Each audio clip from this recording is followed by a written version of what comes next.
Alors, bonjour.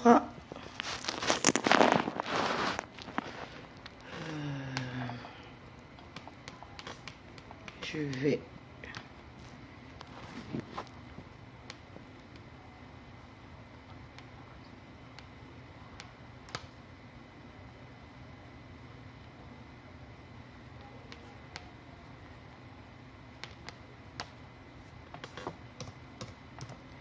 bonjour à tous.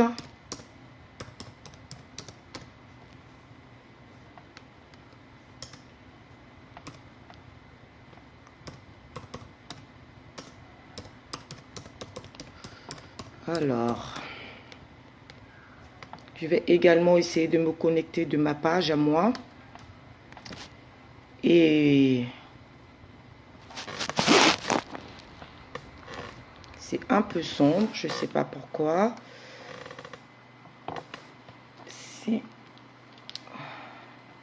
C'est un peu sombre. J'espère que les gens me voient mieux comme ça. Voilà. Le temps d'inviter certaines personnes à nous rejoindre. Je vous dis bonjour à tous. Pour cette deuxième du live avec Ojad. J'attends que les personnes se connectent pour pouvoir démarrer. Bonjour à tout le monde. Alors, on avait convenu de commencer à 14h30. Il est 35. J'attends que quelques personnes se connectent d'abord avant de commencer. Voilà, je sais que beaucoup... Bonjour Serge. Bonjour Ruth. Voilà, j'espère que vous allez bien. Je vous remercie énormément pour votre présence. Je sais que beaucoup sont actuellement au travail. C'est normal. Mais de toute façon, la vidéo sera aussi présentée en différé. Donc, ceux qui pourront après suivre ce deuxième live avec Ojad pourront suivre et certainement certaines questions juridiques qui ont été posées ici répondront également à vos attentes. Je continue à envoyer quelques invitations, donc je pense que vraisemblablement on va vraiment démarrer à 14h40, le temps que quelques personnes, bien sûr, qui ne travaillent pas, puissent se connecter et pouvoir suivre la vidéo. En tout cas, je remercie tous ceux qui ont envoyé des messages pour le premier Ojad, qui ont envoyé des messages d'encouragement et pour ce qui avait été fait. Donc, je vous en remercie. Bien sûr, critiquer n'est pas forcément remettre en cause ce qui se fait. Critiquer, c'est également apporter aussi une opinion différente pour qu'on puisse s'améliorer. Voilà, c'est aussi ça le but, pouvoir s'améliorer dans ce que nous faisons. Je pense que vraisemblablement avec Ojad, c'est une première de pouvoir comme ça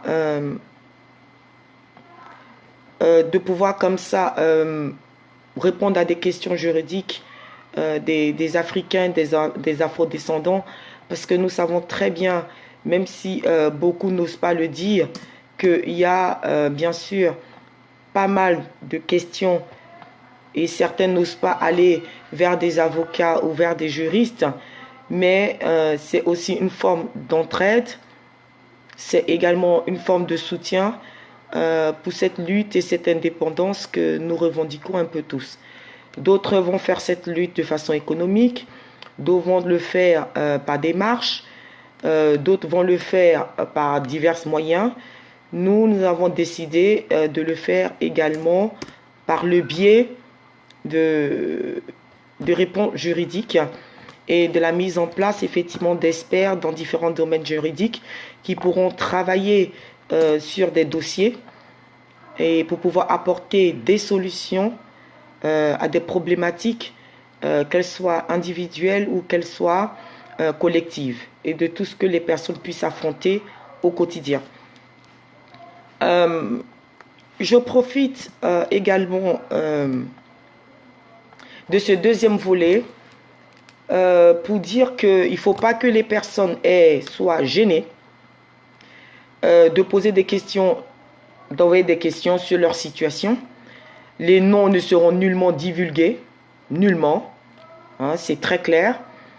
Il n'y aura personne qui va dire leur nom, et tout ce qu'ils diront, tout ce qu'ils demanderont comme question resteront confidentiels. La confidentialité, bien sûr, ça fait partie de notre métier. Nous ne sommes pas censés divulguer les questions personnelles que les gens nous envoient sur leur situation. Donc, il faut qu'ils soient rassurés de ce point de vue. Voilà, il faut qu'ils soient rassurés. Très bien, je pense que j'ai invité quelques personnes. Bonjour Edwige. Bonjour Ruth. Thank you, Ruth. Thank you very much. We are very happy to listen to you. Thank you very much. What we are doing is supposed to be something new, so we hope that we're going to have more and more people connected, and to let them know that we are there to serve them and to answer to all the question issue they face or legal issue they face every day. Okay. Bonjour Eddy, bonjour beaucoup pour ta connexion. Je voudrais aussi, pour ceux qui n'étaient pas à la première, inviter et préciser qu'est-ce que c'est que OJAD. J'avais dit que OJAD est une organisation qui se met en place et qui a pour but d'une défense juridique active, de solidarité, d'unité, d'entraide pour les Africains et les Afro-descendants. Voilà un peu le but initial. Ensuite, deuxième but est de coordonner et d'organiser une défense des droits des Africains, d'accord, et des problématiques. On en voit assez régulièrement dans les infos actuellement. Et donc, et bien sûr, dans le but de promouvoir les intérêts et les droits des Afro-descendants et des Africains. Nous connaissons nos devoirs. Il est très important également que nous puissions connaître nos droits. Et généralement, parce que nous ne connaissons pas nos droits, nous abandonnons des initiatives où nous pouvions sortir vainqueurs. C'est en cela que le droit est important. Il ne faut pas négliger ce paramètre-là. Il faut connaître ses droits parce que la loi même dit « Nul n'est censé ignorer la loi ». Vous ne pouvez pas vous prévaloir du fait que « je ne le savais pas ». Vous êtes censé connaître vos droits afin de pouvoir agir si vous avez un intérêt, de pouvoir agir si vous en avez la capacité et de défendre vos prérogatives. Et dans ce but-là, je pense que OJAD servira de tribune. Deuxièmement, je profite également pour demander, ça c'est la deuxième, il y aura un troisième volet, j'espère bien, pour demander à d'autres juristes, à d'autres avocats intéressés par ce que OJAD propose, faire des directs pour répondre aux soucis juridiques des personnes. C'est se mettre aussi à leur disposition. C'est aussi créer une proximité et de dire que nous, en tant que juristes qui avons appris le droit, nous devons de vous aider dans vos démarches. D'accord? Parce que je pense que beaucoup ont peur parce que tel qu'ils entendent avocat, ils pensent qu'il y a cette question d'argent, de sous, et que l'avocat va leur prendre leurs sous. Ce n'est pas comme ça qu'il faut voir les choses. il faut savoir que quand vous êtes défendu par un avocat qui maîtrise la loi, ça vous donne plus de chances d'avoir gain de cause. Les anglophones ont moins ce problème. Bonjour Marcel, bonjour Axel. Les anglophones ont moins ce problème parce que dans leur mentalité déjà, ils ont par habitude d'avoir déjà un avocat comme un médecin de famille. Donc dès qu'il y a un souci, ils appellent l'avocat. Les francophones, c'est un peu plus difficile. C'est lorsque la situation apparaît qu'on court pour trouver une solution. Alors que d'avance, on pouvait faire de la prévention. Je connais 2 ou 3 personnes qui ont monté leur société, qui ont regardé sur Internet, parce qu'effectivement, il y a une pléiade de contrats sur Internet, qui ont rempli sans connaître les subtilités des clauses qu'il fallait ajouter dans leur situation particulière. Et au bout de 2-3 contrats, ils se sont retrouvés dans des difficultés parce qu'ils n'avaient pas prévu. Ils auraient pris un juriste, ils auraient pris un avocat, et cette situation ne serait pas arrivée. Bonjour Fatima. D'où l'importance, bonsoir apôtre Awa, d'avoir quelqu'un qui vous suit juridiquement. Cela est fondamental. J'insiste, cela est fondamental. Ça, c'est un point que je souhaitais également évoquer. Un autre point que je souhaite évoquer avec vous, et je vais rentrer dans le vif du sujet, il y a le cas d'une des familles ici à Vitry, qui loge dehors, dans le 94, qui ne sont pas logés, qui dorment à la Belle Étoile. C'est vrai qu'il y a pas mal de soutien d'associations qui vont leur fournir à manger, etc., et lui donner des vêtements. Mais je profite aussi de ce direct avec Ojad pour faire un appel à des juristes et à des avocats. S'il y a la possibilité de faire un collectif pour pouvoir trouver des solutions et pouvoir reloger ces personnes, ce serait bien, et c'est aussi un devoir pour nous d'aider nos frères qui se retrouvent à la rue avec des enfants. Souvent, le pro bono, on le sait dans le métier, peut être aussi très important. Le dernier cas dont je voudrais parler est le cas de Naomi Musanga, qui est décédée et que tout le monde a vu dans les journaux. Cette fille qui avait fait appel au SAMU et cette opératrice qui lui a répondu de façon désintéressée, sans aucune empathie. Nous n'avons pas fait de direct tout de suite parce que beaucoup ont répondu il serait bien que Ojad fasse quelque chose. On a pris le temps parce que très souvent, sous l'effet de l'émotion, beaucoup de personnes font des directs et parlent. Mais le vrai combat commence lorsque la situation sort des écrans et lorsqu'on n'en parle plus. Et là, le vrai travail commence. La famille a pris des avocats, bien sûr, assez ingénieux pour trouver et apporter une réponse. Mais sûrement, la prochaine fois, si Dieu le permet, il y aura un autre direct sur en tout ce qui concerne la responsabilité médicale, la responsabilité contractuelle. Et nous savons que pas mal de personnes, beaucoup d'Africains, parce que moi j'ai un oncle.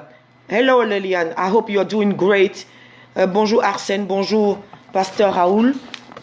Beaucoup d'Africains se sont retrouvés dans des hôpitaux où il y a eu des erreurs médicales, des oublis de compresses lors des opérations, etc., etc., n'ont pas ou ont engagé une procédure et du fait de la durée de la procédure ont abandonné ou n'ont même pas engagé de procédure concernant cette responsabilité médicale.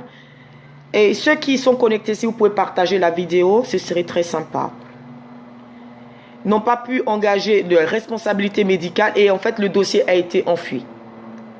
Alors, c'est pour ça qu'il est important que des personnes puisse savoir dans le prochain direct, on fera vraiment tout un gros dossier sur cette situation de responsabilité médicale. Nous nous informerons un peu plus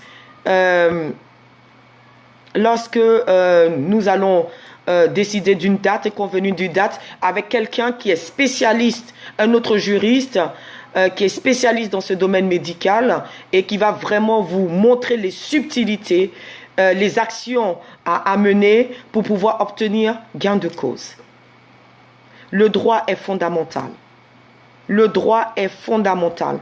Nul ne peut ignorer la loi. Et il est important que maintenant les Africains, les Afro-descendants comprennent au travers du droit vraiment qu'est-ce qu'ils pourraient mener comme action pour tout ce qu'ils peuvent subir au quotidien. Vous savez, quand vous ne connaissez pas vos droits, la personne en face de vous usera et abusera énormément de vous. Je vais rentrer dans le vif du sujet. J'ai demandé aux gens de m'envoyer des questions. La plupart des questions qui sont arrivées concernent le droit français. C'est pour ça que je vais répondre conformément aux articles de loi française.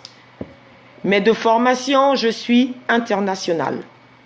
Donc si quelqu'un a des prérogatives concernant un pays particulier dont il me pose la question, eh bien, je prendrai le temps de faire des recherches conformément à son pays ou conformément au droit international ou aux conventions internationales qui vont régir son cas particulier.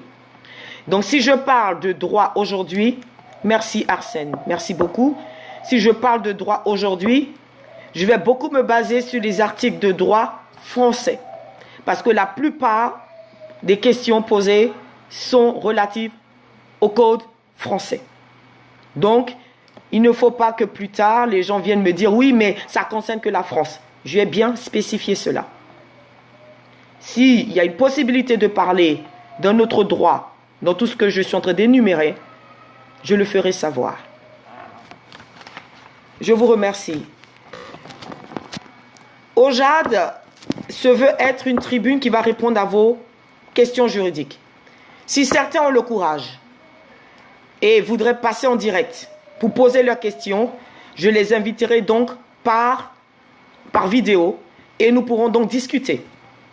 Ceux qui souhaiteraient le faire, sûrement pour la prochaine fois, pourraient me dire on souhaiterait intervenir. Ou maintenant, vous pouvez me dire que vous souhaitez intervenir. Et là, je vais vous appeler par vidéo pour que nous puissions communiquer ensemble. Mais pour l'instant, je ne ferai que répondre aux questions qui m'ont été envoyées. Comme je dis, mes directs ou les directs n'ont pas pour but de s'éterniser.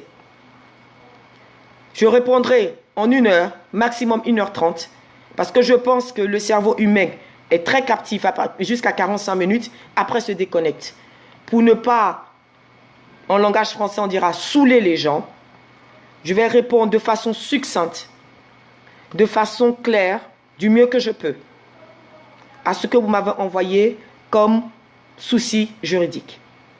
S'il y a des compléments à apporter, je demanderai donc de me contacter ou de contacter via OJAD.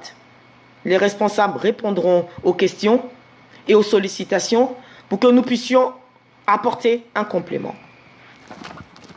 Le premier cas qui m'a été soumis, je vous remercie, donc je commence, est donc quelqu'un, une dame, qui, dans des moments de difficulté, a accepté d'habiter en matière de sous-location dans un HLM. Le locataire principal étant parti, a sous-loué donc cet appartement. Cet appartement a pour loyer mensuel 563 €. Et bien sûr, ce locataire abuse de la situation de la personne et de sa situation de détresse pour pouvoir fixer le loyer quasiment au double et allant jusqu'à 860 voire 900 € alors que le loyer mensuel est à 500. Alors cette personne m'a contacté pour savoir ce qu'elle pouvait faire dans cette mesure. Bien sûr partir, mais c'est difficile de se loger et on le sait très bien en France. des demandes d'appartement sont démentiellement élevées. Il y a très peu de possibilités. Et elle voulait savoir si cette personne pouvait être qualifiée de ce qu'on appelle communément marchand de sommeil. Et qu'est-ce qu'elle pouvait faire? Je tenais donc à préciser, d'une part, profiter de la situation de quelqu'un en sous-location et un marchand de sommeil, c'est deux choses différentes. Qu'appelle-t-on marchand de sommeil? Le marchand de sommeil, dans sa définition, il n'y a pas de définition juridique, je vous le précise, mais il se qualifie comme quelqu'un qui est propriétaire d'un bien immobilier. Il est le propriétaire du bien qui va le louer à des personnes en difficulté sociale. Et qu'est-ce qu'il va faire? Très souvent, ces biens sont vétustes, insalubres, très peu entretenus. Et en fait, qu'est-ce qu'il fait? Il va subdiviser ces parties-là pour pouvoir faire une rentabilité au maximum. Donc, il va vous louer des 10 mètres carrés, des 12 mètres carrés, etc. à des prix démentiellement élevés pour pouvoir se faire une rentabilité. Donc, déjà, un marchand de sommeil, c'est un propriétaire. Ce n'est pas un locataire qui sous-loue. Ça, c'est le premier point. Alors, pour préciser donc, un marchand de sommeil, il va vous louer un bien vétuste, en apparence indécent ou insalubre. J'appuie bien sur ces mots-là parce que la notion de décence et la notion d'insalubrité n'ont pas la même signification juridique. Deuxièmement, comme je l'ai dit, il va subdiviser au maximum pour avoir la rentabilité. Et troisièmement, il va profiter de manière délibérée, intentionnellement, d'un locataire qui se retrouve en position, bien sûr, de faiblesse et ayant un revenu très faible. Et qui ne sera pas beaucoup en même de pouvoir négocier. Voilà ce que c'est qu'un marchand de sommeil. La deuxième question qui se pose ici est de savoir, est-ce que dès que mon logement est insalubre et que j'ai appelé mon proprio et qu'il ne règle pas, je peux le qualifier de marchand de sommeil parce que je paye mon loyer? Ma réponse à cette question est non. L'insalubrité ne détermine pas le fait qu'on puisse qualifier votre propriétaire de marchand de sommeil. Ce n'est pas une qualification suffisante. D'accord? Parce qu'un bailleur peut être frappé d'un arrêté irrémédiable d'insalubrité sans pour autant être qualifié de marchand de sommeil. Ok? C'est deux choses différentes. Très souvent, on parle plutôt de logement indécent pour qualifier quelqu'un de marchand de sommeil. Parce qu'en fait, c'est dans la dégradation, ok, au fur et à mesure du logement. Donc, ça commence par être indécent et ça devient insalubre. Voilà un peu comment ça se passe. Donc, si un habitat est indigne, pour qu'une personne puisse, d'une dignité humaine, puisse vivre dans ce logement, eh bien, cela pourra s'apparenter à une qualification de marchand de sommeil. Je vous donne donc les définitions. Quand on parle de logement indécent, il y a cette loi du 6 juillet 89 qui tend à améliorer les rapports locatifs et qui a donc défini ce que c'est qu'un logement décent. Un logement décent, il n'y a pas de risque manifeste sur la santé et la sécurité physique de celui qui habite là. D'accord? Bien. Deuxièmement, il faut que ce logement réponde à des critères de performance énergétique minimale, donc la lumière et tout ça, qu'il n'y ait pas de danger, et que bien sûr les éléments soient conformes à l'usage d'habitation. Vous n'êtes pas censé faire habiter quelqu'un dans une cave, dans un trou à rats. Voilà un peu.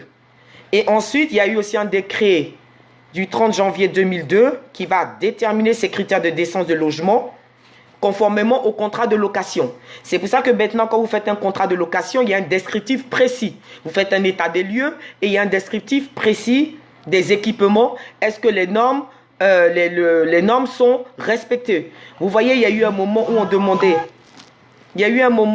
on demandait, aux personnes de mettre tout ce qui concernait, comment dire, si la maison prenait feu, un détecteur de fumée. Et bien ça, c'était le respect des normes. Donc, c'est très important. OK. Ça, c'est la notion de décence. La notion, par contre, d'insalubrité, elle est autre. C'est-à-dire, là, il y a une notion de danger et de péril pour le locataire et ses voisins. Imaginez-vous, par exemple, qu'il y a une chaudière que vous avez qui va rejeter du monoxyde de carbone, qui pourra intoxiquer les personnes dedans. Ça, c'est déjà arrivé.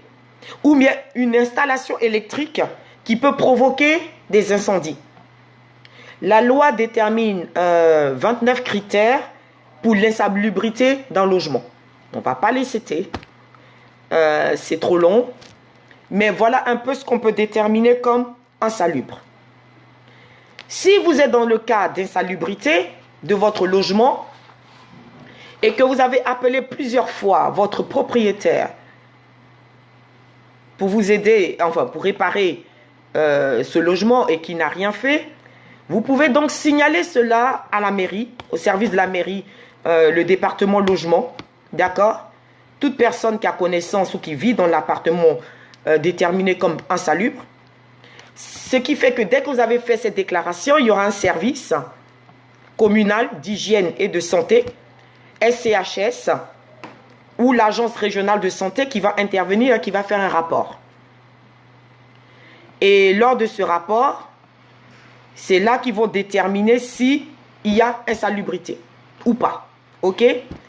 Si il y a insalubrité irrémédiable, c'est-à-dire qu'on peut faire des travaux, le propriétaire, par la préfecture, donc c'est le préfet qui va lui envoyer un arrêté, il sera mis en demeure, d'accord, de faire des travaux prescrits dans l'arrêté. Par contre, si il ne fait pas les travaux dans le délai imparti, eh bien tout de suite, les travaux vont s'effectuer d'office aux frais du propriétaire. Aux frais du propriétaire. Et ils peuvent faire l'objet de poursuites pénales. Une amende d'un montant maximum de 1 000 € par jour de retard s'il ne fait pas les travaux. Voilà un peu comment ça va se passer. Par contre, si l'insalubrité est irrémédiable, c'est-à-dire que le logement est complètement, on ne peut plus y vivre, eh bien, interdiction, l'arrêté préfectoral va prendre une interdiction définitive d'habiter dans les lieux. Définitive. On va demander au locataire de trouver un logement, au bailleur, excusez-moi, de trouver un logement au locataire, ok, d'office, et il faudra qu'il paye l'équivalent de 3 mois à 1 an de nouveau loyer à titre d'astreinte ou de dédommagement. Ça, c'est lorsque vous vivez dans un logement insalubre. En ce qui concerne le marchand de sommeil, je dis bien le bailleur qui va profiter de votre situation pour vous loger avec un prix exorbitant et qui profite de votre situation. Ce marchand de sommeil, la loi française, je dis bien française, en France bien sûr, voilà, la loi française prend à voter depuis, il y a une loi Allure actuellement, c'est-à-dire cette loi c'est l'évolution du logement et de l'aménagement numérique, a fait des propositions pour lutter contre les marchands de sommeil parce que les gens profitent de cette situation où c'est difficile de se loger pour s'enrichir au maximum au détriment des gens qui souffrent. Vous ne pouvez pas imaginer dans quelles conditions les personnes vivent. Des familles entières dans des 6 mètres carrés, 9 mètres carrés, sans douche,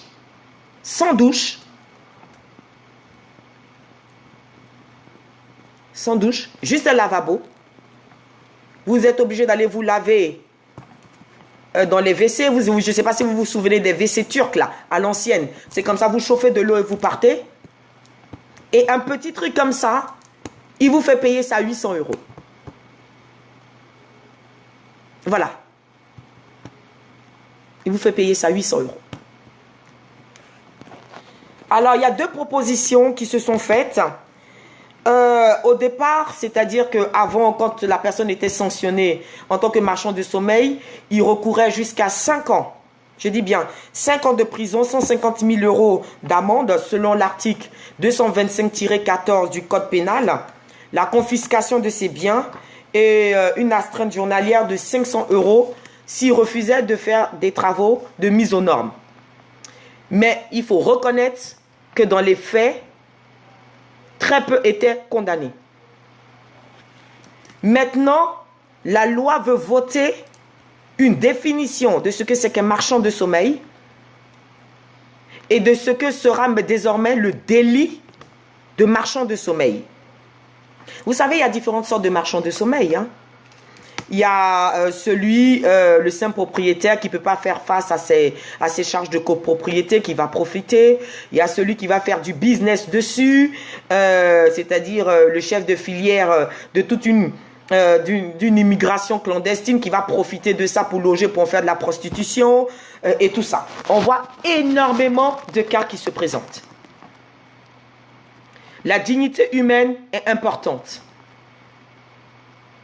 Je sais que certains vont me dire oui, mais on n'a pas de quoi loger et tout ça. Mais la dignité humaine est importante.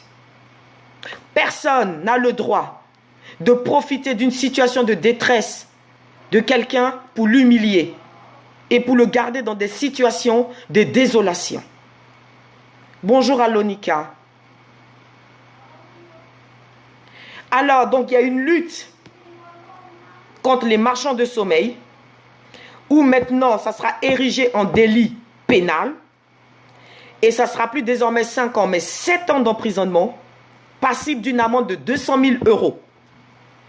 D'accord? Ensuite, à compter de cette loi, on porte désormais de 5 ans à 10 ans le fait que le marchand de sommeil sera interdit de toute activité d'achat d'un bien immobilier. Il ne pourra plus acheter de biens immobiliers, que ce soit à titre personnel, que ce soit à titre de mandataire social ou d'associé. On va le lui interdire. Pendant 10 ans. Voilà un peu les choses qui se mettent en place concernant les personnes qui sont dans des situations précaires et qui sont victimes des marchands de sommeil. Il faut avoir le courage. Je sais très bien, vous allez dire oui, mais vous n'êtes pas dans la situation. Mais il faut avoir le courage de dénoncer cette situation. Parce qu'ils s'enrichissent. Voilà un peu le premier volet dont je souhaitais parler aujourd'hui. Ma deuxième question m'a énormément touchée. Elle vient d'une dame à Lyon et c'est le cas de beaucoup de personnes. Elle s'appelle Anne et elle me dit: mon mari est décédé depuis 4 ans et je suis poursuivie pour des crédits que lui a contractés, s'élevant à un montant de 100 000 €. Bien sûr qu'il a fait à son insu. J'ai beau expliquer que je n'étais pas au courant de ces dettes.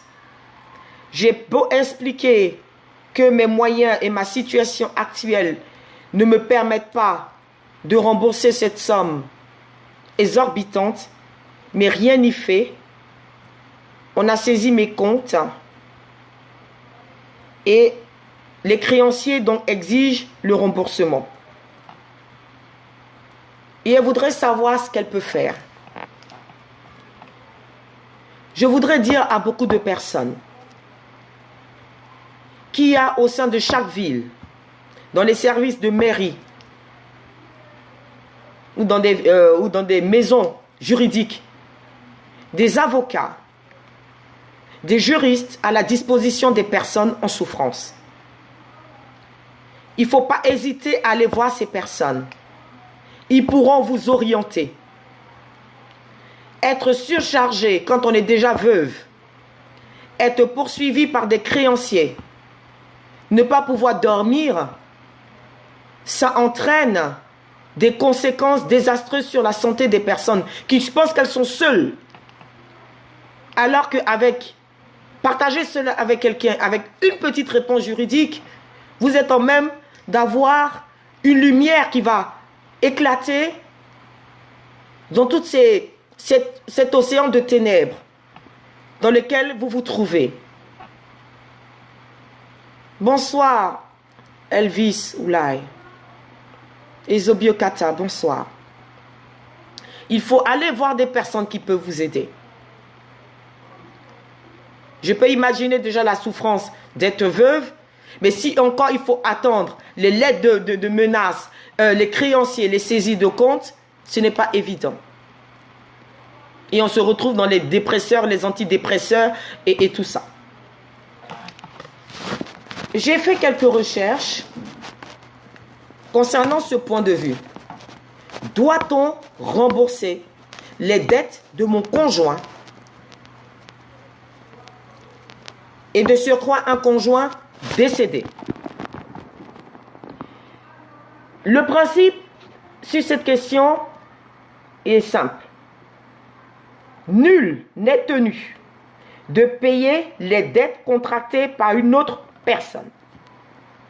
Nulle une personne ne peut être tenue de payer les dettes contractées par une autre personne. Elle ne peut payer que ses propres dettes. Ça, c'est le principe. Maintenant, quand vous êtes marié, ah oui, le mariage. Je ne ferai pas aujourd'hui, et je laisserai ça pour une prochaine fois, parce que je vois que le temps s'écoule. Le mariage a un régime, on appelle ça le régime matrimonial, qui est lequel? Quel est le régime que vous allez prendre? Séparation des biens, communauté universelle, régime Osake, participation Osake. Bonjour apôtre Claude, je suis ravi de te voir. Communauté, etc. Et en fonction de vos régimes, de votre régime matrimonial, les données changeront. Je ne sais pas quel est son régime, je vais me baser sur le fait qu'elle a pris un régime en communauté universelle. Et si elle a pris un régime matrimonial Osake, bon, je vais définir ça plus tard, ça fera l'objet de notre direct. Sachez que tout ce que vous avez contracté avant vos mariages sont vos biens personnels et tout ce que vous avez pendant le mariage sont dans le régime de la communauté des biens. Je vais vous parler de quelque chose, déjà du vivant, des conjoints. Généralement, le régime matrimonial des époux est sans incidence sur le paiement des dettes ménagères. D'accord? On parle du principe de solidarité. Le fameux article 220 du Code civil français. Chaque pays a aussi ce régime de solidarité et un article adéquat. Ça veut dire quoi? Toute dépense, tout crédit qui sera fait dans le but d'entretien du ménage et de l'éducation des enfants, si un partenaire ou un marié ou une mariée fait un crédit dans ce sens et le contracte, elle n'a pas besoin de l'accord de l'autre. Il n'a pas besoin de l'accord de l'autre. Donc si votre mari ou votre femme a pris un crédit dans le but de servir aux dépenses ménagères et dans l'éducation des enfants, il n'a pas besoin de votre accord. La solidarité. Si vous pouvez, je répète, partager, ce serait bien. Alors, quel que soit le régime matrimonial, cette règle s'applique. Quand on parle de dépenses relatives au logement, on parle de loyer, assurance, facture d'électricité, achat de meubles, etc. Frais de scolarité pour les enfants, la vie courante, les frais de santé, etc. Donc, votre mari ou votre femme peut le faire. OK? Ce principe, par contre, de solidarité ne va pas jouer, je dis bien, ça ne va pas jouer lorsque la dette contractée par l'époux ou l'épouse est manifestement excessif. Vous avez un budget mensuel de 2 000 euros, il va prendre une dette, soi-disant pour les enfants, une voiture à 500 000, les choses, non. Ça, non. Par contre, il sera tributaire des dettes qu'il aura contractées parce que ça sera excessif.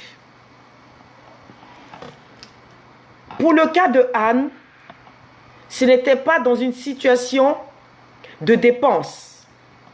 Son mari a contracté ses dettes dans un but professionnel. Et là, ça change tout. Pour les dettes qui ne sont pas relatives à la vie courante, professionnelle, si vous êtes marié, parce que je ne connais pas son statut juridique, matrimonial, si vous êtes marié dans un régime de séparation des biens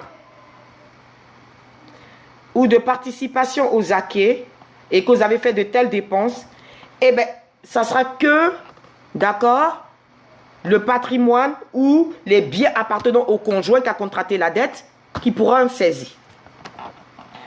Par contre, si vous êtes marié sous le régime régime communautaire, là, votre protection financière va tomber. Malheureusement, votre créancier ou le créancier de votre mari est en droit de poursuivre le règlement de sa créance sur vos biens personnels et sur le bien de la communauté. Voilà un peu pourquoi, quand on fait un mariage, la confiance est nécessaire. La confiance est nécessaire.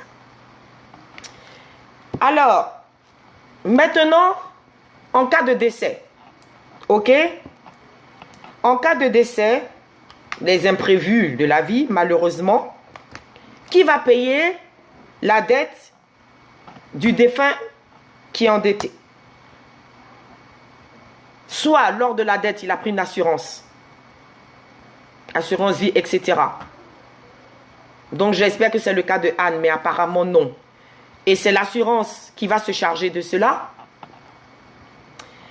Soit s'il n'y a pas d'assurance, tout ce qu'elle pourra faire, je ne sais pas, ça fait 4 ans, hein, donc je pense que les choses sont déjà faites. Elle aurait dû refuser ce qu'on appelle la succession, pour ne pas avoir à assumer les dettes de son mari. Parce qu'effectivement, lorsqu'on accepte une succession du mari, les enfants et tout, eh bien, le passif et l'actif sont suivis et vous devez donc payer les dettes de celui dont vous avez succédé. Ça paraît comme ça un peu difficile pour Anne d'entendre ça, mais j'ai trouvé un arrêt qui peut donner l'espoir de la Cour de cassation d'octobre 2016 qui a fait un peu jurisprudence et qui dit que l'époux survivant n'est pas toujours tenu de payer les dettes qu'ont contracté son conjoint avant son décès, même sous le régime de la communauté universelle. D'accord? Alors donc, ça donne de l'espoir dans cette situation. Ils reviennent au principe qu'on ne doit payer les dettes qu'on a consenties. D'accord? Ok? Et que si le conjoint décédé n'est pas en même de régler, ok? Il peut être dispensé, l'autre conjoint, de payer les dettes. Mais il y a une procédure à suivre. C'est pour ça que je conseillerais à Anne de vite courir pour aller voir un avocat il y a des avocats, il y a des permanences d'avocats gratuites qui aident pour qu'un dossier puisse être mis en place avec un suivi.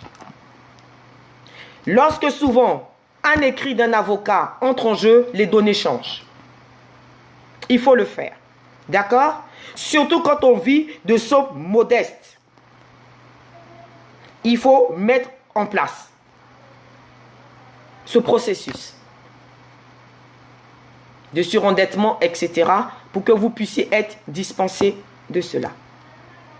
Allez voir un avocat ou passez par le biais de OJAD pour avoir des renseignements complémentaires pour mettre ce dossier en place.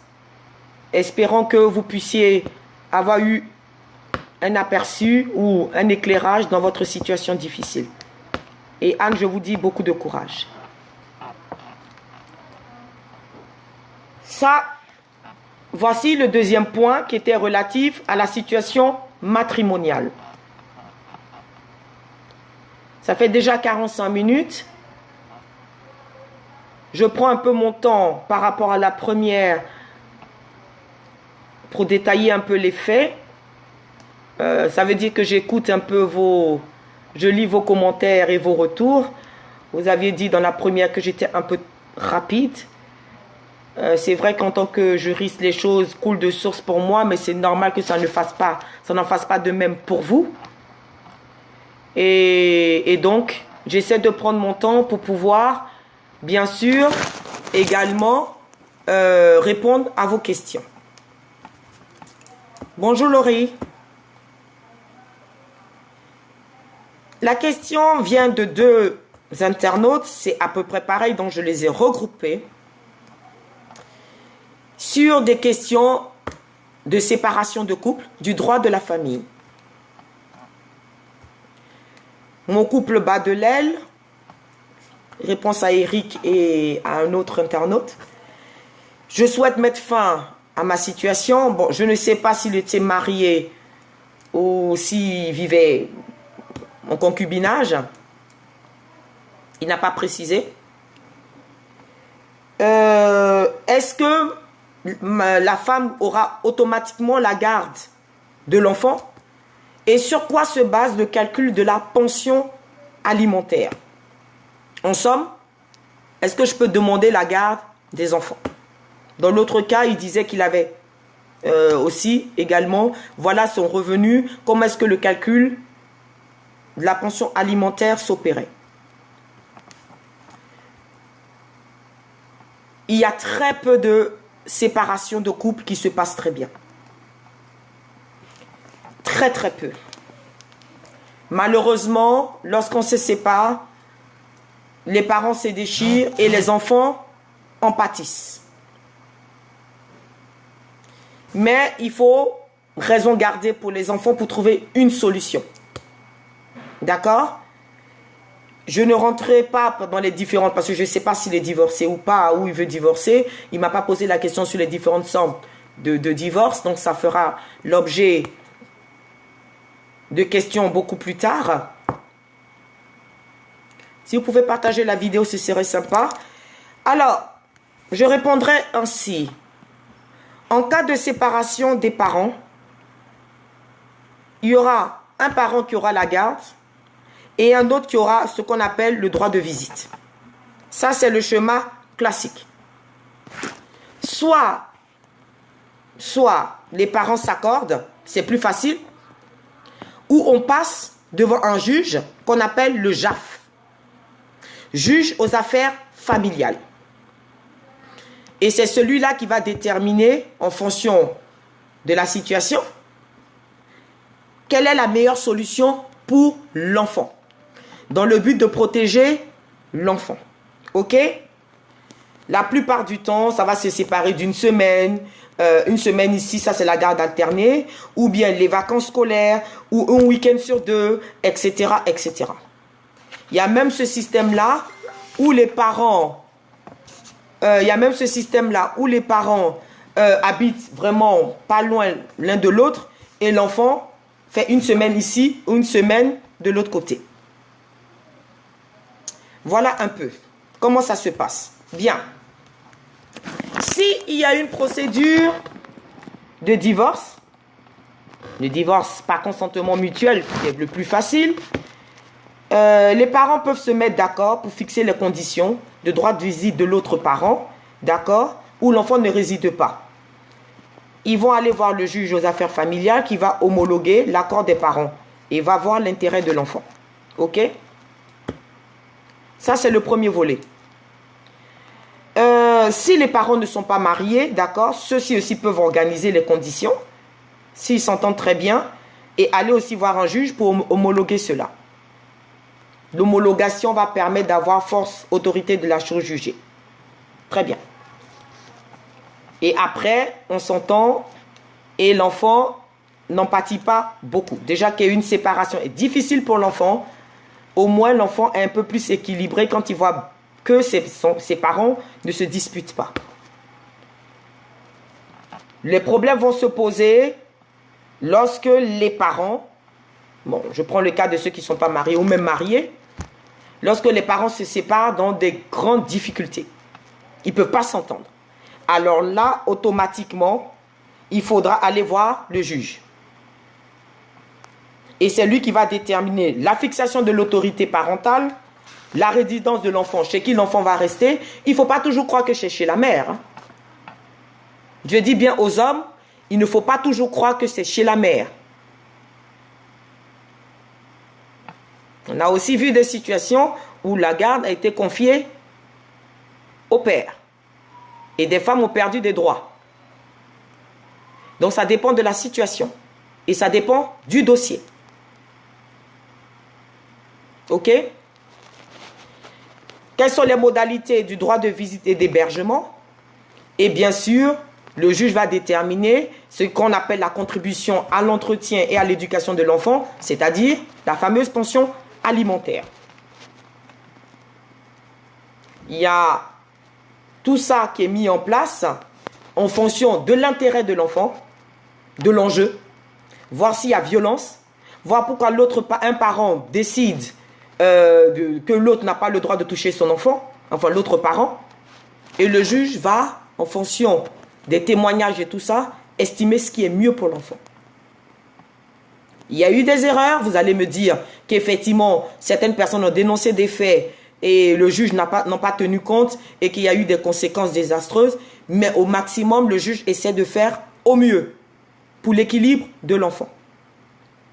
Si la décision a été donnée et que l'un des parents, par exemple, ne respecte pas ce droit de visite, ne ramène pas l'enfant à temps, là, par contre, des sanctions peuvent être opérées allant jusqu'à 15 000 € d'amende et puni d'1 an d'emprisonnement.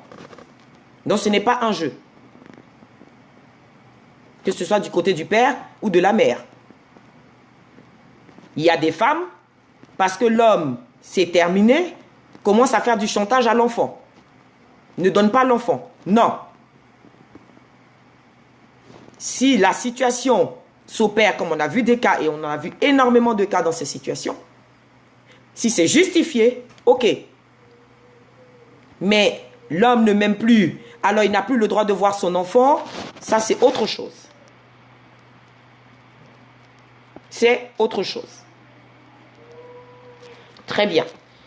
Alors, si vous voulez des articles, ce sont des articles, je dis bien français, 371.1 du Code civil, 373.2, etc., etc. du Code civil. En ce qui concerne la fixation de la pension alimentaire, le juge va prendre en considération, et c'est normal, votre revenu, vos dépenses, les besoins de l'enfant ou des enfants, conformément à votre train de vie antérieur, et sur une grille de critères, même qu'on trouve au ministère de la Justice, va pouvoir effectivement fixer votre contribution. Alors, donc, la décision du juge aura ce qu'on appelle en droit autorité de la chose jugée, lorsque la décision est devenue définitive, donc ça veut dire qu'on ne peut plus faire appel. Donc, elle est irrévocable. On vous a fixé 200 € de pension alimentaire, vous payez 200 €. Si vous voulez donner plus, amen.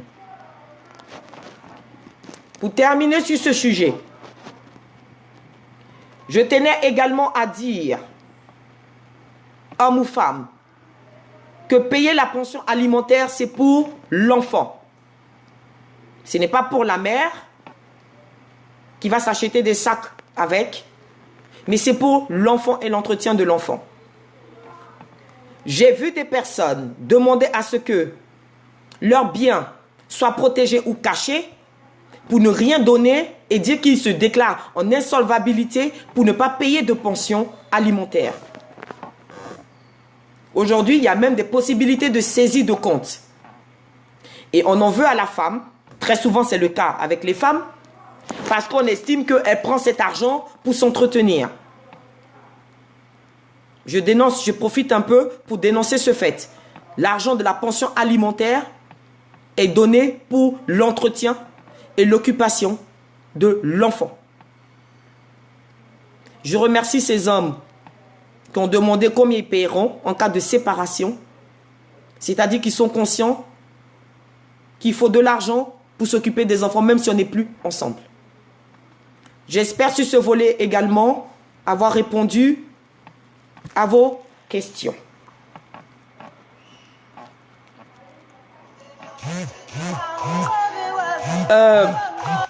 Excusez-moi, j'ai un appel, j'ai coupé.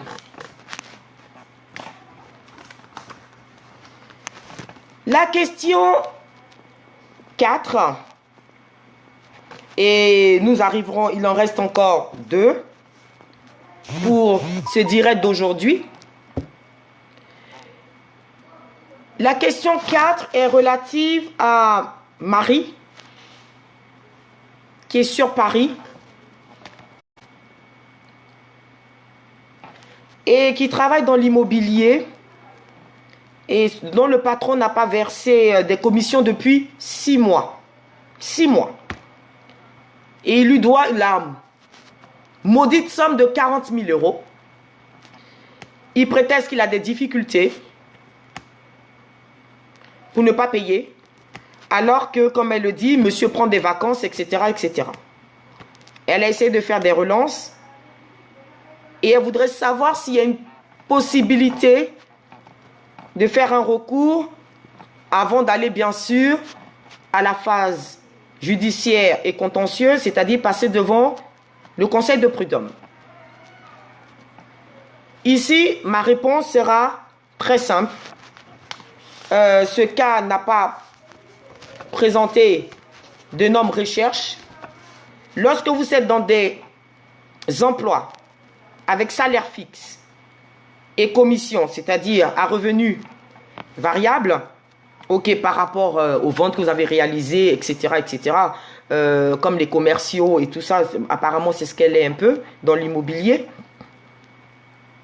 Il faut savoir que si votre employeur ne vous paie pas vos commissions à échéance, ou se garde la marge de ne pas le faire, prétestant effectivement des besoins de trésorerie ou à sa convenance personnelle, il faut savoir que bien sûr que ce n'est pas légal. Ça c'est clair. C'est bien établi dans un contrat qu'il y aurait des commissions sur les ventes. Si vous estimez, Marie, que vous avez réalisé ces ventes et que vous méritez ces commissions, eh bien, effectivement, votre situation n'est pas légale. Bon, c'est clair, vous le savez. OK? Dès que les commissions sont nées parce que vous avez fait une vente, eh bien, votre patron vous le doit. OK? Bien. Le conseil ici qui va s'opérer, il est simple. Je ne sais pas depuis combien de temps, 6 mois déjà. Le but est de garder tous les documents que vous avez en votre possession. Tous. Qui font preuve de votre droit à cette commission. Les ventes que vous avez réalisées, le pourcentage qui a été mis dans le contrat, ce que vous étiez dû. Deuxièmement, gardez toutes les lettres ou les écrits que vous lui avez envoyés, comme lettre de mise en demeure, prouvant que vous l'avez relancé pour pouvoir obtenir vos commissions. Qui font partie du contrat. Parce que là, sa responsabilité contractuelle peut être engagée dans la mesure où il ne respecte pas sa part de contrat. Bien. Alors, et j'espère que vos lettres aussi, par accusé de réception, lettres recommandées avec accusé de réception, pour avoir des preuves. OK? Si rien ne vient, bonjour Lorraine, je suis ravie de te voir. Si rien ne vient malgré vos relances avec accusé de réception, eh bien là, il faut passer par l'avocat. Souvent un petit courrier suffit. Souvent un petit courrier suffit pour éviter de passer par un procès. Ok? Et je tenais aussi à vous dire que vous avez 5 ans pour faire réclamation de vos commissions. Ok? Votre délai de prescription est de 5 ans. Vous avez 5 ans. Donc Marie, allez voir un avocat, vous passez par OJAD, pour qu'un courrier puisse suffire pour pouvoir débloquer votre situation. Voilà en somme concernant cette question. Je réponds, comme je vous ai dit, aux questions juridiques qui m'ont été posées, celles qui sont venues vers moi, bien sûr. Il ne faut pas hésiter à m'envoyer vos soucis, légalement, bien sûr, pour qu'on puisse vous aider. C'est ça le but. C'est vraiment ça le but. Très peu peut-être sont gênés de le faire, mais il ne faut pas. J'espère vivement, je fais les 2 premières d'OJAD, j'espère que d'autres juristes viendront s'adjoindre pour pouvoir répondre en fonction de leur spécialisation à toutes ces questions-là sur d'autres sujets, que ce soit fiscal, etc., etc. C'est vraiment ça le but. Et bien sûr, si ce dossier nécessite la mise en place, d'accord, d'un dossier pouvant vous aider à débloquer votre situation, là, bien en dehors des quelques réponses que je donne là, ce dossier sera pris en charge. La dernière question a été posée par M. Nougo sur ce que c'est que l'expropriation, la spoliation et le déguerpissement. Du point de vue juridique, bien entendu. Du point de vue juridique. Bien sûr, je sais bien que ça fait suite à la situation de familles dont les maisons ont été rasées en Côte d'Ivoire et qui se retrouvent à dormir à la belle étoile, enfants y compris, qui ne peuvent plus aller à l'école et voilà, qui ne sont pas relogés. Et ils voulaient savoir juridiquement, qu'entendait-on par expropriation, etc., spoliation et déguerpissement. Souvent, ce sont des situations qui sont beaucoup utilisées par les pays du Sud, quelquefois aussi par les pays occidentaux, et venant la plupart du temps des personnes publiques. Je commence par cette notion d'expropriation. C'est une procédure qui va permettre à une personne publique, l'État, une collectivité territoriale, mairie, etc., de contraindre une personne, un particulier ou une entreprise, donc une personne morale également, peut être contrainte de céder la propriété de son bien. Donc vous avez votre maison, l'État va vous contraindre à céder la propriété de votre maison. Mais je précise une chose, moyennant le paiement d'une indemnité. Donc lorsque vous êtes sujet à expropriation, l'État ou la personne publique se doit de vous indemniser. pour que vous puissiez, bien sûr, être logé. Ça va de soi. Alors, pourquoi est-ce que l'État, très souvent, veut demander aux personnes de partir? Normalement, c'est pour la réalisation d'ouvrages publics. Soit ils vont faire des équipements sociaux, des logements sociaux, des aménagements urbains, des assainissements, etc., etc. Voilà la raison précise. OK? Qu'est-ce qu'on peut exproprier? Une maison, un terrain, des immeubles. Qui peut être exproprié? Une personne privée ou morale, ça je l'ai dit. Et tous les droits qui vont aussi aller dessus. C'est-à-dire ce qu'on appelle en droit l'usufruit. L'usufruit, c'est-à-dire que c'est un droit qui va conférer à quelqu'un, qu'on va appeler usufruitier, le droit d'utiliser le bien et d'en percevoir les revenus. Par contre, il ne peut pas le vendre parce qu'il n'en est pas le propriétaire. Il est juste usufruitier. OK? La servitude, par contre, c'est une charge qui est imposée à une propriété au profit d'une autre propriété. Par exemple, un droit de passage. Ça, c'est une servitude. Donc, tous ces droits-là vont disparaître parce que vous êtes exproprié. OK. Alors, l'expropriation, elle ne se passe pas comme ça. On ne vient pas un matin, on vous dit prenez vos bagages et dégagez. L'expropriation, elle se fait par phase, par procédure. OK? Ça se fait en 2 temps. Le premier temps, c'est-à-dire il y a une phase administrative préparatoire et après il y a la phase judiciaire. Alors, très souvent, de passer entre les 2 phases, il y a un temps qui va s'écouler, pouvant aller jusqu'à 1 an.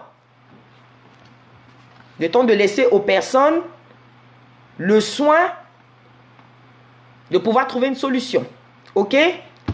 Alors, les juges, qu'est-ce qu'ils vont faire? Ils vont d'abord voir si les conditions d'exproprier les personnes, les conditions sont remplies. Est-ce que le projet que l'État veut faire est justifié? Est-ce que cela ne peut pas être évité? Parce que les personnes qui sont là, le fait de les déplacer, de les exproprier, vont créer des conséquences importantes. Tout ça doit être mesuré et pesé. D'accord? Donc, si on recourt à l'expropriation, c'est parce qu'on a eu recours à d'autres solutions qui n'ont pas marché jusque-là.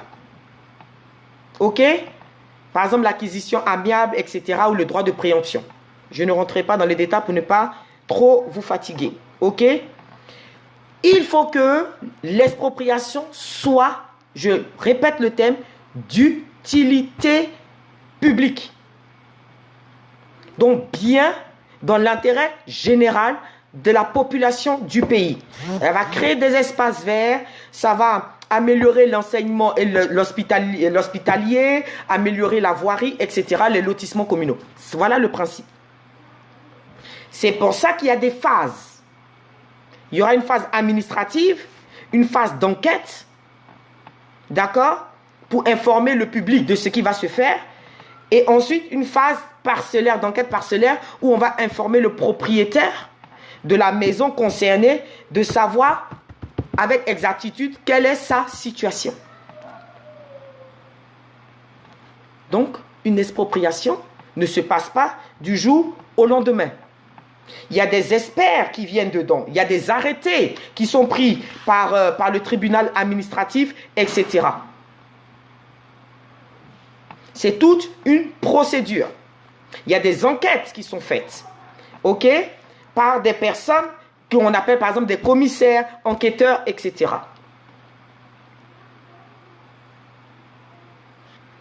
Si il est connu que l'utilité publique, bonjour Aristide, que l'utilité publique pour le bien des populations nécessite cette expropriation, celle-ci aura donc lieu.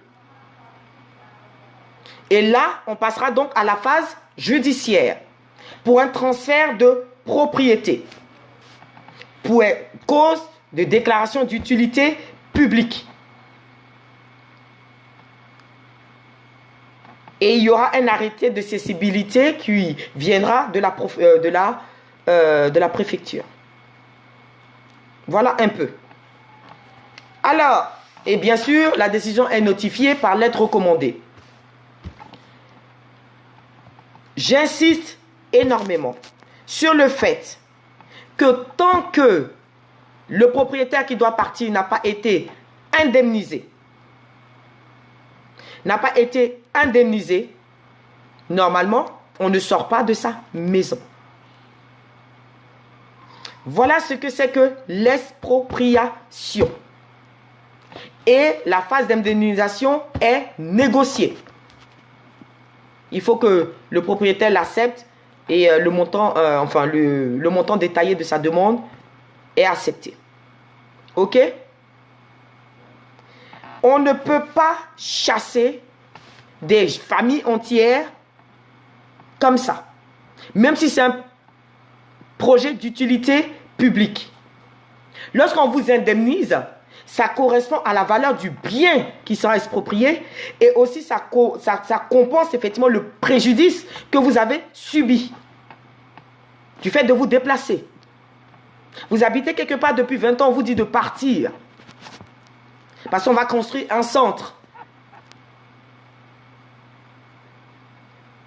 ou pour diverses raisons. Il faut que vous puissiez aller quelque part. Il faut que vous soyez indemnisé pour cela.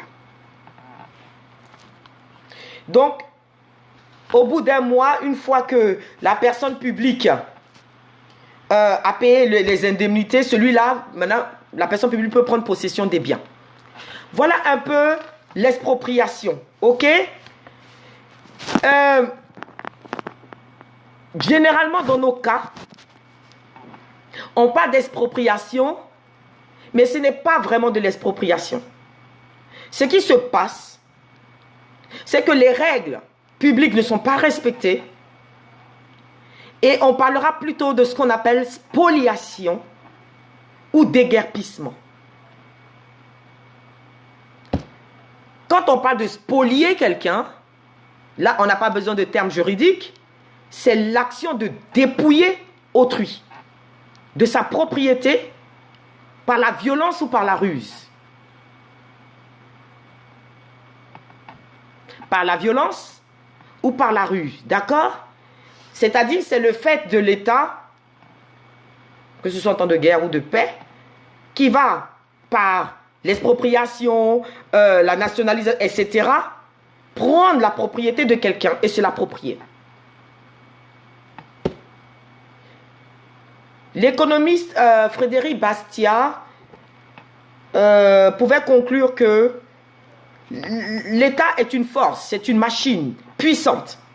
C'est une grande machine et qui est conçue et quand elle décide de quelque chose, il est très difficile de pouvoir y résister. C'est un rouleau compresseur. Donc elle vient, elle chasse des familles, elle dégage des personnes, elle prend des propriétés de certaines personnes sans leur consentement bien sûr, les transfère à d'autres ou s'en empare pour un projet. Ça, c'est la spoliation. Ok? C'est, on dirait, le pillage des faibles, etc. En soi. Conséquence de ça, un matin, vous recevez, parce que la procédure est plus ou moins respectée, un arrêté qui vous demande donc de dégager. Ça, c'est le déguerpissement. Spoliation, déguerpissement, expropriation. L'expropriation, comme je vous l'ai dit, c'est toute une procédure à respecter par les pouvoirs publics. Mais elle va utiliser autre chose. Bonjour Estelle, bonjour ma cousine. Le déguerpissement, c'est quoi? C'est une opération par laquelle il est fait obligation pour des motifs d'utilité publique à des occupants d'une terre, d'accord, appartenant. Donc, la puissance publique va estimer que la terre lui appartient et va vous demander donc d'évacuer. Même si vous avez bâti dessus, même si vous avez construit dessus, elle va estimer que la terre lui appartient. Et elle vous demande de partir. Et elle va estimer que vous occupez illégalement ce terrain. Et vous demandera donc de partir. Donc, ça peut aller jusqu'à des destructions de bâtiments, etc. Et c'est le cas qu'on voit actuellement en Côte d'Ivoire. OK? Beaucoup utilisé dans nos pays où des personnes ont construit et les pouvoirs publics estiment qu'ils ont des droits sur ces terrains. On ne parle pas d'expropriation, sinon parce que la procédure ne sera pas respectée, on parlera plutôt de déguerpissement. OK? Je répète, le déguerpissement n'est pas une expropriation. Parce que les habitants qui sont déguerpis, ils ne touchent pas d'indemnisation. La procédure serait juste de prouver que le terrain qu'ils occupent est illégal. Parce que si c'était de l'expropriation, l'État aurait suivi la procédure. Et c'est là où c'est difficile aux habitants de prouver parce que la machine du rouleau compresseur s'est mise en place. Et là, il y a des expulsions collectives, des contraintes d'individus qui sont obligés de partir parce qu'on leur dit où ils ont habité depuis 20 ans, ça ne leur appartient pas. Ils sont dégagés par la force, sommés de quitter les lieux, etc. Et ça donne quoi? Eh bien, des familles entières qui dorment à la belle lune, si je peux dire comme ça. Hello Hervé. Bonjour combattant, je suis contente. Donc des personnes déguerpies qui vont se retrouver avec des enfants à la rue, comme ça a été le cas en Côte d'Ivoire, dans un quartier qu'on appelle Cocody, Denga. Et bien sûr, quand les personnes sont réunies comme ça, dans des décombres, parce que les maisons ont été détruites, eh bien, sois salué, Hervé. Eh bien, les conséquences, bien sûr, les enfants n'iront pas à l'école. Quand il pleut, voilà. Et ça, ce sont des choses propices aux épidémies qui arrivent très facilement. Alors que tout simplement, il aurait été convenu de le faire sous une forme d'expropriation et de respecter les règles et de pouvoir reloger ces familles ou laisser le temps, par des indemnisations, aux familles de retrouver un logement. Voilà juridiquement un peu ce qui pouvait se faire. Ça va créer des bidonvilles et ça crée encore des situations un peu plus compliquées. Car ces familles ne sont pas recasées, elles ne sont pas réinstallées dans un autre lieu.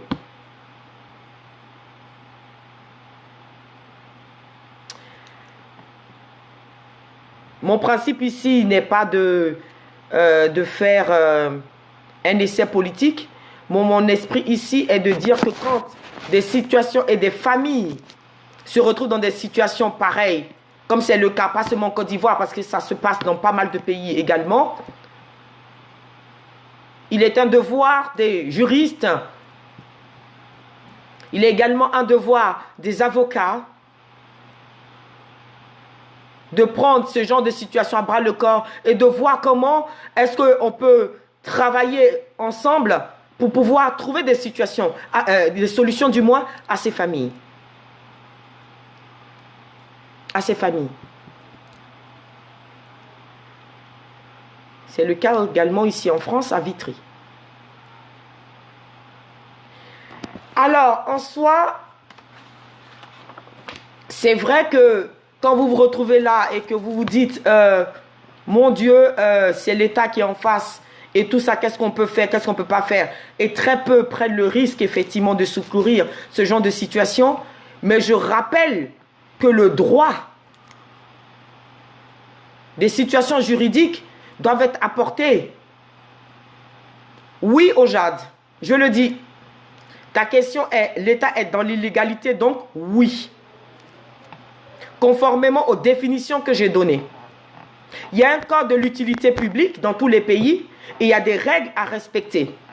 Si vous voulez dégager des familles pour construire quelque chose et tout, ben vous avertissez, il y a des arrêtés préfectoraux, il y a des informations, il y a bien sûr des indemnisations qui se font pour que les familles puissent être relogées convenablement.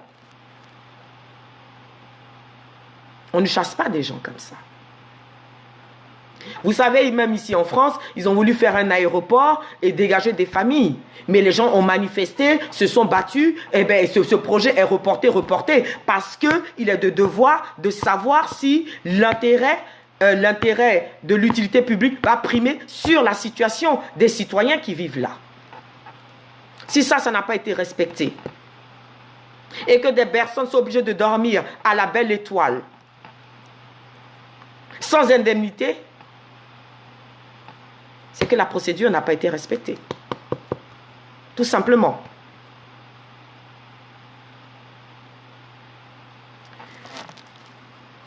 Il est 1h20.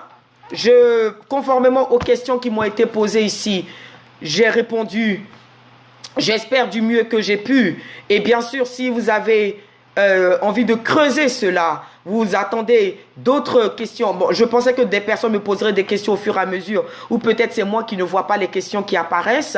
Merci Ojad pour votre question, pour débattre. J'espère que j'ai pu vous satisfaire un tout petit peu. Si vous voulez plus d'informations, contactez Ojad et on se mettra à votre service pour y répondre. D'où l'intérêt de connaître ses droits. Je le répète et je le répéterai suffisamment. Si vous ne connaissez pas vos droits, celui en face de vous qui le connaît va abuser de vous suffisamment, sans que vous puissiez être en même de savoir que c'est vous qui êtes dans la vérité et pas l'autre. Nul n'est censé ignorer la loi. Nul. Nul. Il faut connaître ses droits. Il y a des avocats pour ça. Il y a des juristes pour ça. J'ai beaucoup de mal. J'ai encore 10 minutes et je vais prendre le temps. Pour moi qui ai vécu dans beaucoup de pays anglo-saxons, j'ai beaucoup de mal un peu avec les francophones qui courent après lorsque la situation arrive et qui n'ont pas fait de la prévention. Beaucoup, bon, bien sûr, selon les moyens. Parce que quand on dit avocat, tout de suite, on dit, oh, c'est l'argent, ils vont me demander l'argent et tout ça. Non. Non. Ils vous renseignent. Ils vous renseignent. Et ils vous permettent de voir, dans une autre perspective juridique, comment est-ce que vous pouvez vous battre. Lorsqu'on fera... si Dieu le veut, un autre direct sur la responsabilité médicale, vous allez voir comment il est difficile, même lorsqu'on connaît ses droits, même si on a le droit, comment il est difficile de le prouver. Mais quand vous connaissez le droit, quand vous êtes dans la vérité, alors vous vous appuyez pour aller jusqu'au bout de votre action. Sinon, vous abandonnez. Sinon, vous abandonnez. Combien de personnes ne connaissent pas leurs droits et se retrouvent dans des situations misérables, exploitées parce qu'ils ne connaissent pas leurs droits. Voilà. Que ce soit en droit du travail, des personnes exploitées parce qu'ils ne connaissent pas leurs droits. En droit des contrats, exploitées parce qu'ils ne connaissent pas leurs droits. Vous savez, quand vous ne savez pas, la personne en face, elle pourra facilement abuser de vous. Mais largement. Mais largement, parce qu'elle sait que vous ne savez pas. En conclusion, je vous donne une petite anecdote comme ça. Lorsque, ce qu'on appelle les clauses abusives, par exemple, lorsque vous payez quelque chose sur un site et qu'il y a les CGV, les conditions générales de vente, que personne ne lit parce que c'est trop long, c'est très très très très long. Et à la fin, vous cliquez sur accepter et vous avez votre marchandise. Et vous arrivez, la marchandise arrive, ce n'est pas ce que vous voulez. Et vous souhaitez retourner donc le bien au vendeur. Et celui-ci vous dit comme ça, non, non, non, non, non, vous avez déjà ouvert le paquet, nous on ne reprend pas. Et vous dites, oh mais bon, en fait, et que c'est écrit dans les CGV. Si vous ne savez pas, c'est vraiment un exemple que je donne, que cette clause est ce qu'on appelle une clause léonine, et que vous avez un droit de rétractation de 14 jours, lorsque vous avez commandé une marchandise qui est arrivée, à compter de la réception du bien, vous avez 14 jours pour vous rétracter. Peu importe que vous ayez ouvert le paquet ou pas, à condition de ne pas avoir abîmé le produit. Vous allez garder le produit alors que vous avez le droit de le renvoyer, de le retourner. Je donne vraiment un exemple. Si vous ne savez pas ça, et que celui en face vous dit, oui, mais vous n'avez pas lu nos CGV, dans l'article 4, il était spécifié que voilà, il n'y a pas de retour. Vous allez dire, oh, ok, d'accord. Alors que vous avez le droit, et vous allez garder un produit que vous n'allez jamais utiliser. Bon, aujourd'hui, bien sûr, vous pouvez le revendre, mais vous gardez. Alors que le vendeur a une clause abusive, qui est normalement, doit être déclarée nulle. Doit être déclarée nulle. Vous avez un droit de rétractation. Voilà un peu les contextes de ce qui peut se passer quand on ne connaît pas le droit. C'est pour ça que je remercie beaucoup OJAD. Cette structure qui se met en place et qui va faire de grandes choses.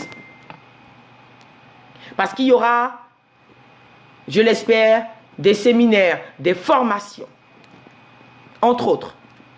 Je demande et je profite pour que d'autres avocats puissent se rejoindre à nous dans cette lutte. Il ne faut pas voir tout de suite que on ne gagne pas d'argent, ce n'est pas ça. Mais on gagne en notoriété d'avoir aidé les autres qui étaient en difficulté. Juste un conseil juridique, ça éclaire la vie de quelqu'un. Juste un. Ça éclaire la vie de quelqu'un qui se retrouve dans des difficultés énormes. Alors, c'est terminé pour aujourd'hui. Je vous remercie vivement d'avoir pris la peine de m'écouter. Pour ceux qui peuvent partager, partagez peut-être que les réponses que j'ai apportées sur le droit de la famille, la pension alimentaire, les séparations, les réponses que j'ai apportées sur le paiement des commissions, les réponses que j'ai apportées également sur certaines situations. Est-ce que je dois payer, rembourser les dettes de mon compagnon qui est décédé? Ça pourra aider aussi quelqu'un d'autre qui se retrouve dans cette situation. Sachant que j'ai bien spécifié que je me suis basé sur le droit français parce que les personnes qui avaient posé cette question vivaient et résident en France. S'il y a lieu de faire quelque chose pour un autre droit d'un pays, je me fais un plaisir de faire plus de recherches juridiques et de creuser et d'avoir une vision internationale de la situation. La prochaine fois, on va répondre aux questions, mais on va beaucoup se concentrer sur la responsabilité médicale basée sur le cas de Naomi et le SAMU. Et tous ceux qui ont subi, par exemple, une situation médicale, ils ont oublié de compte presse, on n'a pas fait, par exemple, le diagnostic adéquat, je me permets de faire un appel pour que vous puissiez nous contacter. Ceux qui voudront maintenant intervenir en direct, je me donne le droit de les prendre pour que nous puissions en débattre. Il y aura un spécialiste dedans. Moi, je vais me baser beaucoup sur la responsabilité contractuelle et délictuelle. Et l'autre, ça sera vraiment sur la responsabilité médicale et le processus à suivre lorsqu'on a été victime d'une erreur médicale. Si vous êtes encore vivant, tant mieux. Mais quand ça conduit à la mort, quand ça a été le cas de Naomi, eh bien la situation est encore pire. Qu'est-ce que la famille peut faire? Et le dédommagement basé sur ce qu'on appelle la responsabilité délictuelle. N'hésitez pas à envoyer vos questions. On met 3 semaines en avance les questions. Enfin, on demande aux gens d'envoyer leurs questions. Souvent, ça arrive 3 jours avant, etc., etc. Ou d'autres peut-être sont gênés de le faire ou n'ont pas l'habitude de cela. Mais c'est le deuxième et il y en aura d'autres. Et vous allez vous habituer à ce format-là. J'attends également, pour terminer, tous vos, vos commentaires, tout ce qu'il faut améliorer. Et j'écoute effectivement toutes vos remarques. Je dis beaucoup de courage aux familles de Vitry, que des avocats se réunissent pour traiter de cette situation. Je dis beaucoup de courage à la famille de Naomi, qui sont dans un combat long, âpre et difficile. On apportera un éclairage aussi, si aide, si besoin. Toutes les personnes qui ont des difficultés, que ce soit au niveau familial, au niveau de leur logement, peuvent nous contacter pour que nous puissions trouver ensemble des solutions. Je vous remercie vivement de m'avoir écouté. Partagez si cela est nécessaire et à très bientôt. Bon après-midi à vous. Au revoir.